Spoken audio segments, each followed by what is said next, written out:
terbina. Pada saat ketika dengan mereka terperter, yang murtad, yang keluar. Tapi justru ternyata dengan sebagian besar daripada mereka tambah yakin, tambah pasti. Mereka mengatakan, in kana Muhammadun qad qala dzalika faqad shadaq.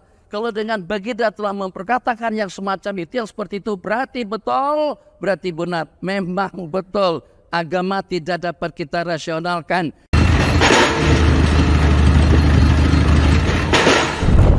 Assalamualaikum warahmatullahi wabarakatuh. Bapak, Ibu, Abang, Kakak, Adik, jamaah dimanapun berada. Pesantren Nurul Azhar 2 sekarang sedang pembuatan pagar. Mudah-mudahan berjalan lancar. Tanah wakaf sama seperti Nurul Azhar 1. Mari kita selesaikan supaya anak-anak penghafal Quran bisa mulai belajar di 2024. Dan mengalirlah hendaknya pahalanya untuk almarhumah ibu, almarhum ayah kita. Kita doakan, kita hadiahkan. Ini 2-3 sak semen, batu bata, kerikil, dibangunkan ke pagar, dibangunkan ke kelas, ke asrama, mengalir pahalanya. Hadiahkan untuk mereka. Anaknya dapat, orang tua pun dapat.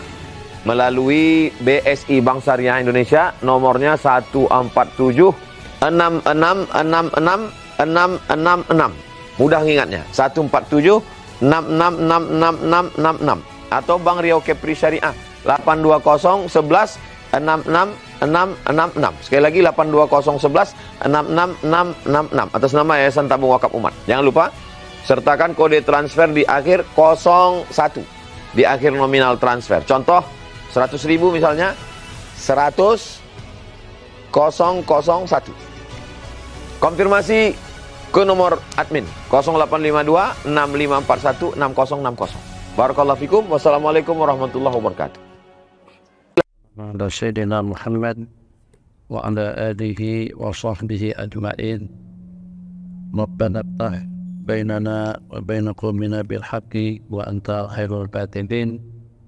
Selama hampir tidak kurang daripada 13 tahun, tidak ada satu daripada ayat yang diturunkan kepada Sayyidina Rasulullah SAW yang menyentuh tentang halal dan haram.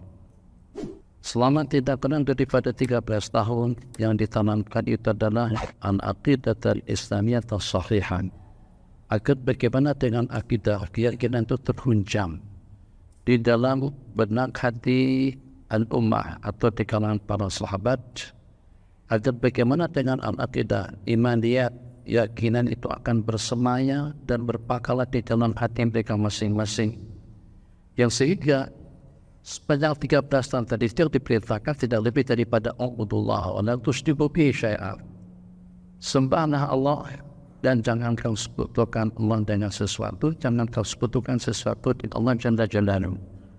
Sehingga sebelum Nabi kita hijrah ke Madinah, sebelum nanti dengan mereka akan dihadapkan dengan beberapa perintah awamir dan juga dengan beberapa larangan. Jangan dengan minumannya, jangan dengan perjudiannya, jangan dengan zina dan pelacurannya. Ini dengan jihadnya, ini dengan salatnya, ini dengan puasanya, ini dengan hajinya. Sebelum mereka dikejutkan dengan perintah-perintah lalu kuat begaul. Sebelum mereka dikejutkan dengan perintah-perintah yang seperti itu, maka kejadian Al-Isra wal Mi'raj kira-kira 18 bulan sebelum Nabi kita hijrah ke Madinah merupakan suatu kejutan yang luar biasa. Ini seakan-akan seperti penapisan dipelter nanti dengan kalian. Kalau kalian ingin merasionalkan segala-galanya, tentu dan pasti dengan perintah-perintah yang diperintahkan, kalau tidak dapat dirasionalkan sama mereka, maka dengan perintah tersebut akan mereka tolak. Begitu juga dengan larangannya. Kejadian yang terjadi itu tidak pernah dikhayalkan dan juga tidak pernah berlaku dengan sesiapapun di kalangan para nabi dan rasul. Sehingga dengan Abu Jahal dan juga dengan orang-orang Quraisy lainnya mengatakan kepada Sayyidina Rasulullah SAW, ini jarak tempuh yang kita tempuh daripada Makkahul Mukarramah sampai kepada Masjidil Aqsa 1 bulan pergi dan juga 1 bulan balik. Pergi balik PP-nya telah memerlukan waktu tidak kurang daripada dalam 2 bulan. Bagaimana bisa ditempuh dalam waktu yang relatif singkat? Ini secara rasional. Rupa-rupanya orang yang berpikiran seperti itu itu tidak hanya sedikit, terlalu kuat ego dehonya. Jadi yang berpikiran seperti itu ternyata tidak hanya Islam jahiliyah, ternyata dalam berapa banyak juga di kalangan kita, bahkan di kalangan cendekiawan kita pun juga beragama seperti itu. Apakah dengan sebutan jil atau dengan sebutan jaringan iblis licik atau dengan jaringan apa saja, di mana dengan mereka pengen segala-galanya kalau pada itu sesuai dengan rasional mereka, sesuai dengan akal berpikir mereka akan mereka terima, tapi kalau tidak akan mereka tolak. Jadi dengan kita, kalau dengan pemikiran daripada Bujal, mungkinkah kira-kira dengan jarak yang sejauh itu, bukan cuma hanya sekedar perjalanan daripada Mekah ke Baitul Maqdis dalam hitungan waktu yang relatif singkat, justru dengan jarak yang lebih jauh daripada Al-Masjidil Haram dengan Masjidil Aqsa, itu daripada bumi ke langit yang pertama terus sampai ke langit yang ketujuh, hatta taba qausaini aw adna, hatta taba qausaini aw adna fa waha ila abdihi ma auha. Jadi kalau seandainya dengan bahasa rasional, mungkinkah kira-kira dengan seseorang yang sudah meninggal dunia ternyata hidup kembali, ternyata dapat bermakmum dengan Sayyidina Rasulullah SAW di Masjidil Aqsa, semua para nabi-nabi dan rasul. Kita sampai pada jam 1.30. Semua para nabi-nabi dan rasul, tidak ada seorang pun yang terkecuali itu menjadi makmum kepada baginda Rasulullah SAW. Dari 17 sekian nabi-nabi yang diutus, dari 11 sekian nabi-nabi yang terpilih sebagai nabi, itu ternyata makmuman lahum, menjadi makmum kepada baginda. Dari 17 sekian tadi itu, tidak ada seorang panjang hidup kecuali Nabiullah Isa alaihissalam.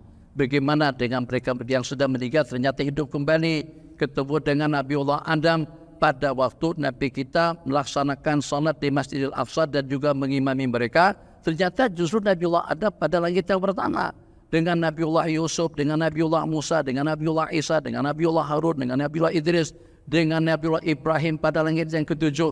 Ini tadinya ada di Baitul Maqdis, kalau dengan begitu naik dengan Burak, tapi kira-kira dengan peralatan seperti apa yang digunakan oleh mereka pada saat ketika itu kalau tidak tersemat iman, keyakinan bahwasanya Allah qadir ala kulli syai', tabarakalladzi biyadihil mulku wa huwa ala kulli syai'in qadir. Kalau kita tidak yakin dengan ayat yang nyatakan wa huwa ala kulli syai'in qadir, Allah itu maha kuasa atas segala-galanya, tidak akan mungkin dengan kita bisa meyakini atau bisa percaya. Bagaimana dengan baginda dan juga dengan malaikat Jibril mampu untuk menembus langit yang pertama. Perjalanan yang sampai pada detik sekarang, silakan sebutkan saja dengan peralatan yang serba canggih dan juga serba modern. Apakah dengan Discovery-nya, Apollo 10 dan juga dengan 11-nya, tidak ada satupun yang sampai ke langit yang pertama. Tidak dapat dirasionalkan. Jadi tujuan atau diantara daripada hikmat Al-Isra wal Mi'raj itu tidak lebih daripada untuk menguji keimanan daripada orang-orang yang beriman. Apakah kira-kira mereka sepasrah-pasrahnya dengan kuasa Allah Jalla Jalaluhu? Kalau memang itu asal Allah yang menjalankan, kalau memang itu atas permulaan subhanalladzi asra, maha suci Allah, maka dengan keagungan Allah, dengan kebesaran Allah Jalla Jalaluhu, maka dengan kebesaran Allah Jalla Jalaluhu itu jangankan dengan sumpah Isra wal Mi'raj, justru dengan paparan suasana keadaan di dalam surga dan neraka pun Nabi kita telah perkenalkan dan juga telah beritahukan kepada mereka. Itu dengan istananya Sayyidatuna Khadijah, itu dengan trompanya Sayyidina Bilal, itu yang terseksa disebabkan karena tidak salat, itu yang terbabit dengan bunga, itu yang terbabit dengan penipuan dan juga dengan pembohongan. Jadi dengan baginda mengatakan, saya lihat satu buah istana indah, betul, suatu istana yang sangat-sangat cantik dan luar biasa megah dan mewah. Dan di sana terdapat daripada saya melihat seorang perempuan, seorang wanita, seorang bidadari. Jadi pada waktu itu saya bertanya kepada malaikat Jibril, liman dzalikal qasru, itu punyanya siapa itu istana? Itu adalah punyanya seorang pemuda daripada Quraisy. Nabi kita bersabda, saya pikir pemuda daripada Quraisy itu adalah aku sendiri. Rupa-rupanya tidak, itu adalah punyanya Sayyidina Umar Ibnul Khattab radhiyallahu ta'ala anhu. Nabi kita bersabda, kalau saya tidak mengenal tentang kecemburuanmu ya Umar, saya akan masuk melihat, menonton, memperhatikan dan menyaksikan keindahan istana yang ada di dalam surga. Supaya tahu tentang keindahan surga itu seperti apa, itu dengan gantungan daripada cambuk kita atau dengan seput tangan yang kita gunakan. Nabi kita bersabda, laman dilu Sa'din, seput tangannya Sayyidina Sa'd bin Abi Waqqas, Sayyidina Sa'd bin Mu'adz di dalam surga itu jauh lebih mahal daripada dunia dan isi-isinya. Lamaudi'u sawti ahadikum, tempat kita menggantung cemati atau tempat kita menggantung cambuk di dalam surga lebih mahal, bukan daripada riau, daripada dunia dengan segala kemewahannya. Seperti apa kira-kira keindahan istana Sayyidatuna Khadijah, istana Sayyidina Umar ibn Khattab radhiyallahu ta'ala anhu. Kira-kira bagaimana bisa percaya dengan perkara-perkara seperti itu kalau pada saat ketika dengan perjalanan daripada Al-Masjidil Haram ila Al-Masjidil Aqsa yang ditempuh dalam jarak waktu tidak lebih daripada dalam hitungan detik, bukan menit, detik saja, mungkin hanya dalam beberapa second. Kenapa? Sebab diriwayatkan Nabi kita pada malam hari itu tidur di tempat Sayyidatuna Ummu Hani radhiyallahu ta'ala. Masa Nabi kita kembali ke tempat Sayyidatuna Ummu Hani, tempat pembaringan Nabi kita itu masih hangat, tempat pembaringan baginda itu masih panas. Maknanya memang betul-betul dalam waktu yang sangat relatif singkat. Teruji, kira-kira bagaimana dengan kalian semuanya? Percaya tak? Kalau sebenarnya percaya dan yakin dengan kuasa Allah Jalla Jalaluhu, nanti akan ada yang namanya perintah, ada yang namanya kewajiban, ada yang namanya jihad fisabilillah. Yang kita pertaruhkan bukan lagi duit dan harta, yang kita pertaruhkan bukan lagi waktu dan tenaga, yang kita pertaruhkan adalah nyawa kita masing-masing. Terbina pada saat ketika dengan mereka terperter, yang murtad, yang keluar, tapi justru ternyata dengan sebagian besar daripada mereka tambah yakin, tambah pasti. Mereka mengatakan, in kana Muhammadun qad qala dzalika faqad shadaq. Kalau dengan baginda telah memperkatakan yang semacam itu, yang seperti itu, berarti betul, berarti benar. Memang betul, agama tidak dapat kita rasionalkan. Pada waktu kita kentut kita tahu kita kentut di mana, kencing di mana, berak juga di mana. Tapi justru yang kita cuci pada waktu kita berwudu, muka, tangan, kepala, kaki. Kenapa tidak dengan punggung? Bahasa kita, kenapa tidak dengan pantat yang dicuci? Padahal kan tadi kita buang air besar. Kenapa tidak dengan hadapan yang dicuci pada tubuh? Pada kita baru saja buang air kecil.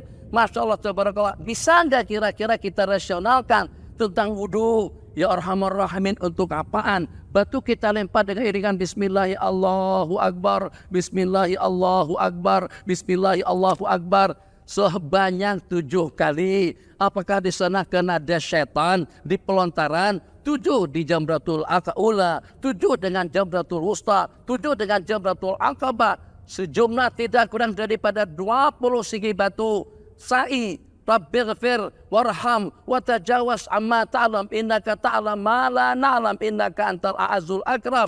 Daripada Safa ke Marwah bolak-balik sampai 7 kali. Itu kalau tidak ada imaniat, kalau tidak ada keyakinan yang tersemat, yang terhunjam di dalam kalbu, kita pengen rasionalnya, kita pengen secara akal bagaimana? Bisa diterima ke secara rasional, bisa diterima ke secara akal. Kalau kita masih memiliki akalnya Abu Jahal, mana mungkin perjalanan yang sejauh itu ditempuh dalam hitungan waktu yang relatif singkat. 15 menit terakhir, mudah-mudahan tidak bergaung. 15 menit yang terakhir, Allahumma salli ala Sayyidina Muhammad. Alhamdulillah, bagus.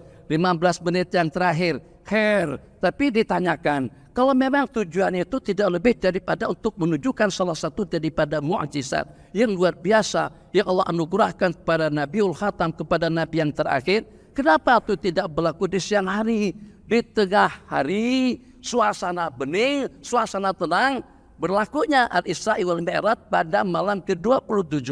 Pada malam ke-27, jadi pada bulan Rajab. 1 di malam hari. Yang kedua malam ke-27, suasana gelap gelita. Masya Allah, tabarakallah, hikmatnya. Kalau pada waktu siang, tidak ada yang namanya al-imanu bil ghaib. Beriman dengan perkara ghaib. Alladzina yu'minuna bil ghaib. orang-orang yang beriman dengan perkara gaib yang tidak dapat dilihat oleh mata, tidak dapat didengar oleh telinga. Mungkinkah kira-kira dengan kita sekarang menatap yang namanya surga dan neraka? Yang ada dengan kita adalah ilmu yakin, hakul yakinnya nanti pada hari kiamat. Baru dengan kita menatap secara pasti hakul yakinnya pada detik-detik kematian kita. Tapi kita bersabda setelah kita meninggal dunia, itu masing-masing akan ditunjukkan, akan dipertontonkan tempatnya, makanahu, tempatnya di dalam surga atau neraka, waliyadzubillah. In kana min ahlil jannah, yang akan dipertontonkan kalau dia jadi pada di surga, tontonannya langsung ke dalam surga. Wa in kana min ahlin nar, kalau dia jadi pada di neraka, yang akan dipertontonkan suasana keadaan di dalam neraka, waliyadzubillah. Sampai dalam berapa ribu juta tahun sekalipun kita berada di dalam kubur, kalau kubur kita rawdatun min riyadil jannah, kita tidak akan merasa kelamaan. Kan sudah yang 1500 itu baru dengan Sayyidina Rasulullah SAW. Bagaimana kira-kira dengan Nabiullah Ibrahim? Bagaimana kira-kira dengan Nabiullah Syis? Bagaimana kira-kira dengan Nabiullah Nuh?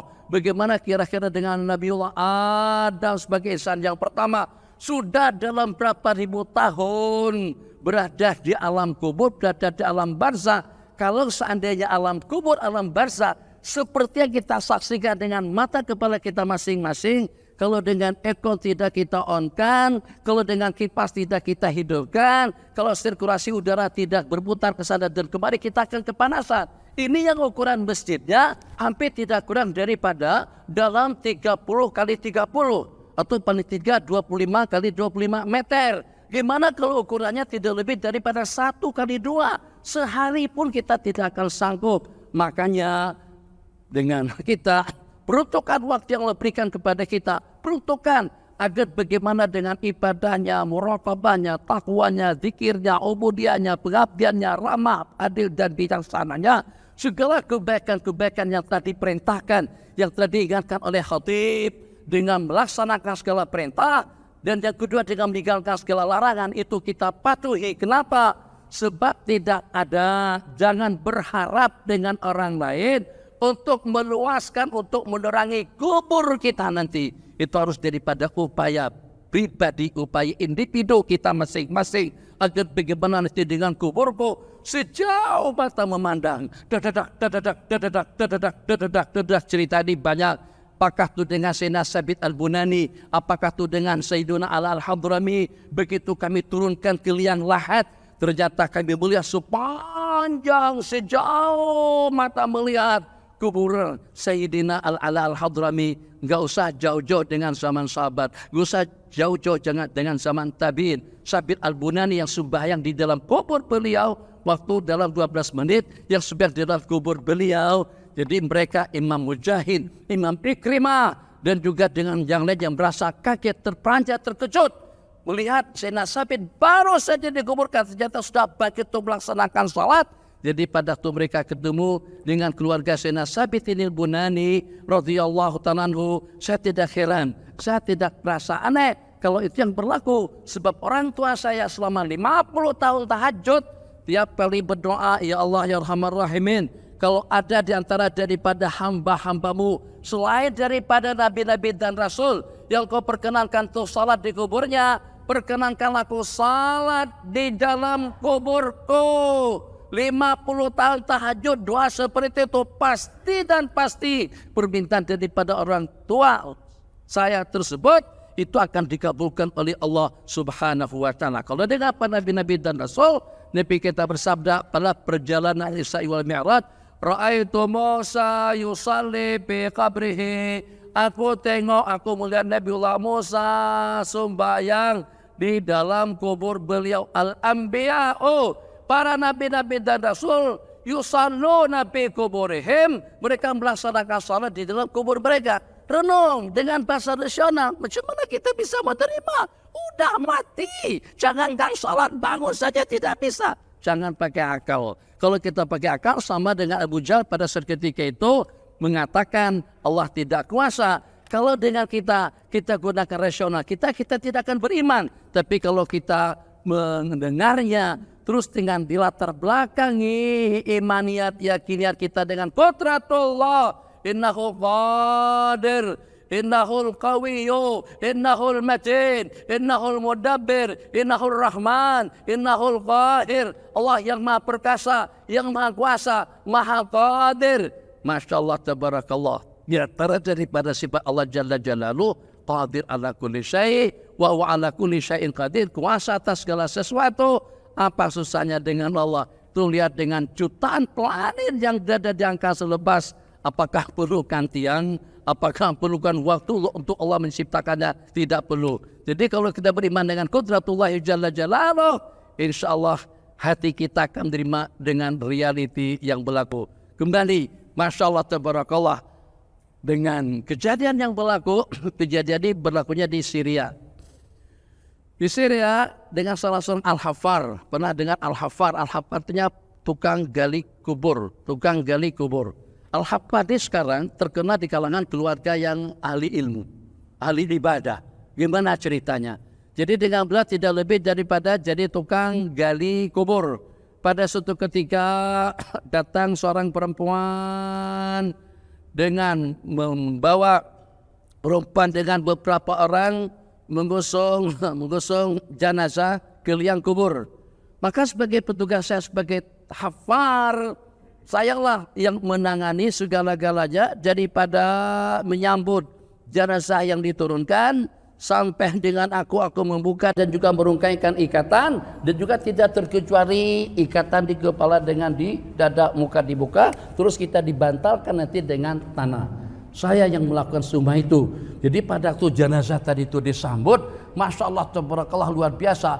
Baru saja diterima, ternyata saya lihat kuburnya sudah meluas sampai seperti keadaan atau dengan ukuran sejauh mata melihat. Saya terpitam pada seketika dengan jenazah tadi itu direbut daripada tanganku. Saya sadar saya sudah tidak tahu jenazah tadi itu dibawa kemana. Jadi dengan orang tadi itu pingsan seketika melihat suasana luas di dalam kubur. Tafsirannya, rumusannya, hadis yang diriwayatkan, al-qabru rawdatun min riyadil jannah au hufratun min hufarin niran. Jangan sibuk dengan handphone. Al-qabru rawdatun min riyadil jannah, nanti waktunya dengan handphone di rumah atau di office masing-masing. Di masjid jangan pakai handphone dulu. Abang jangan sibuk, nanti matikan handphone. Ada waktu untuk main handphone, sebentar saja, 7 menit saja. Jadi di masjid kita harus pandai. Jangan pakai sepatu sendal pada waktu kita di masjid, atau jangan sampai sepatu kita letakkan di kepala. Jangan kita letakkan sepatu itu di lutut, sepatu letaknya di kaki, kopiah letaknya di kepala. Jangan ketukar. Begitulah juga dengan rumah Allah Jalla Jalaluh. Di rumah Allah untuk kita menenteramkan diri, untuk kita mempersiapkan supaya kubur kita menjadi raudhah, kebun daripada kebun-kebunan surga. Kalau tidak, ya Allah, sadis betul. Kalau sesempit yang kita lihat, kipasnya enggak ada, AC-nya enggak ada, lampunya enggak ada, sirkulasi udaranya pun juga tidak ada. Kira-kira kenikmatan yang seperti apa yang dapat kita rasakan di dalam kubur? Kalau kita tidak mendapatkan belayan kasih sayang daripada Allah, maka jangan sampai dunia menyibukkan kita pada waktu kita di masjid. Jangan sampai kita berkomunikasi dengan makhluk. Minta agar kuburan kita tidak ada seorang pun yang terkecuali daripada kematian. Kalau tidak yakin dengan kematian, jangan tidur. Dan kalau tidak yakin dengan kebangkitan, jangan bangun. Semampu apa kita tidur? Lama-lamanya tidur Ashabul Kahfi 300 wasdatu tisa 309 tahun. Ternyata pada akhirnya bangun juga. Tidak yakin dengan kebangkitan, jangan bangun daripada tidurnya. Tidak yakin dengan kematian, jangan tidur. Jaga, celekan mata, yang pada akhirnya tertidur juga. Berarti itu adalah hakikat daripada kematian. Maka dengan detik-detik kita di rumah Allah, masa kita berzikir, masa kita salat, jangan sampai handphone yang harganya cuma 100 juta, 1 triliun sekalipun merusak komunikasi aku dengan Allah. Itu lebih mahal daripada dunia. Subhanallah. Kalau seandainya sampean tahu, sampean tidak akan mendapatkan BMW, tidak akan mendapatkan satu buah Ferrari atau Lamborghini, atau tidak akan mendapatkan uang tunai 1 miliar, dosa 1 triliun, 1 miliar saja. Yang bawa handphone tidak boleh dapat uang 1 triliun.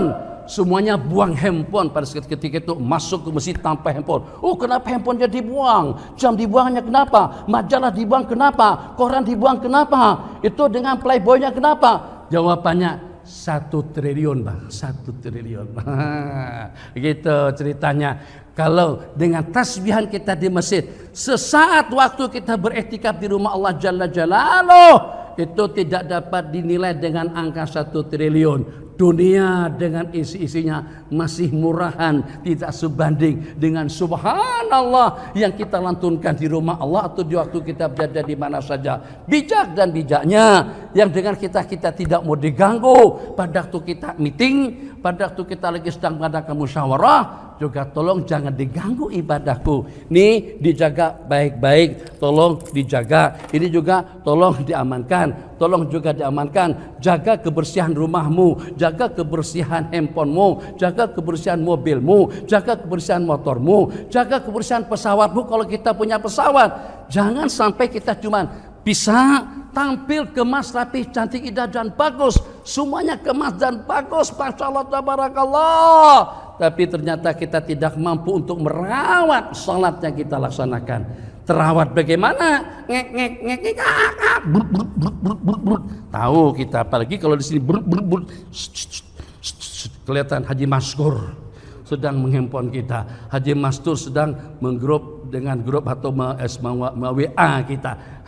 Kepikiran kita ke situ, bukan lagi kepada wajah lilladzi, bukan lagi kepada at-tahiyatul mubarakat, tidak lagi kepada Allahu Akbar, tapi handphone lebih besar. Kenapa kita ngomong begini? Kenapa kita bijak begitu? Kita harus demikian sebab kita ingin agar kubur kita nanti menjadi raudhatun min riyadil jannah. Para nabi-nabi yang diberangkatkan oleh Allah Jalla Jalaluh pada saat ketika itu, Allah ingin membuktikan kepada kita semuanya, Nabi kita tidak pernah berbohong, Nabi kita tidak pernah berdusta, Nabi kita tidak pernah menipu. Nabi kita bersabda, inilah atqakum wa akhsyakum wa a'lamukum billah. Aku orang yang paling takwa, yang paling khasyah, yang paling takut dan yang paling mengenal dengan Allah. Begitu Nabi kita bersabda. Nabi kita ceritakan saya ketemu dengan Nabiullah Adam, bukan mimpi. Kalau mimpi biasa, Abu Jahal juga bisa bermimpi seperti itu, Abu Lahab juga bisa bermimpi seperti itu. Kita mimpi sampai ke Sidratul Muntaha. Jadi pada waktu 3 orang, waktu 3 menit cerita, boleh sedikit saja, ceritanya nggak panjang. Jadi pada waktu itu 3 orang ini sama-sama kelaparan. Makanan yang bakal dimakan cuma cukup untuk 1 orang saja. Jadi kata mereka bertiga, begini saja dengan kita, Allahumma sholli alaihi wasallam, siapa yang mimpinya paling bagus, itu yang bakalan akan memakan makanan itu. Makanan cuma yang cukup untuk 1 orang saja. Ketiga-tiganya tidur. Subuh hari bangun. Ternyata makanan tadi itu dimakan oleh salah seorang daripada mereka. Yang satu cerita dalam mimpinya, tadi malam saya mimpi pergi ke Mekah, pergi umroh, ziarah makam Rasulullah, tahu sa'i, Muzdalifah, wukuf di padang Arafah, melontar di Jamratul Aqabah, selesai. Yang satu pula mimpinya, tadi malam saya diisra dan dimi'rajkan oleh Allah sampai ke langit, sampai ke Sidratil Muntaha, qaba qausaini aw adna. Jadi pada waktu masing-masing menceritakan tentang mimpi yang terindah kepada yang ketiga nggak ada mimpi, tapi justru yang ketiga yang memakan nasi yang terperuntukkan untuk mereka. Jadi kata si yang 2, kok tega banget, udahnya nggak mimpian, nggak tidur, terus dimakan pula. Jadi kata dia, gimana saya bisa ngajak kalian makan sekali? Satu ada di Mekah, yang satu berada di Sidratul Muntaha. Begitu ceritanya. Yakin tak dengan kuasa Allah Jalla Jalaluh? Kalau tidak yakin dengan kematian, dengan apa yang Nabi kita janjikan, kita cek kembali Sayyidina Rasulullah Sallallahu Alaihi Wasallam, apakah memang betul dan benar apa yang Nabi kita katakan? Ternyata baginda sebelum terpilih sebagai Nabi dan Rasul mendapatkan julukan Al-Amin, manusia yang paling amanah. Kenapa di waktu malam? Sebab kalau saya pada malam hari yang ke-27 menurut riwayat, dalam suasana gelap gelita, mampu untuk menceritakan kepada kalian tentang Baitul Maqdis, dan kalian tahu saya tidak pernah sampai ke sana, itu berarti benar. Saya pernah Baitul Maqdis. Coba tolong sebutkan bagaimana bentuk Baitul Maqdis. Pintunya jendelanya, ruangannya, samping-nyampingnya, muka belakangnya, tanamannya, linuriyahu min ayatina. Jadi kata mereka wa ammas sifatu faqad sadaq. Kalau dengan kriterianya memang betul, tapi kenapa tidak beriman? Tidak ada yakin.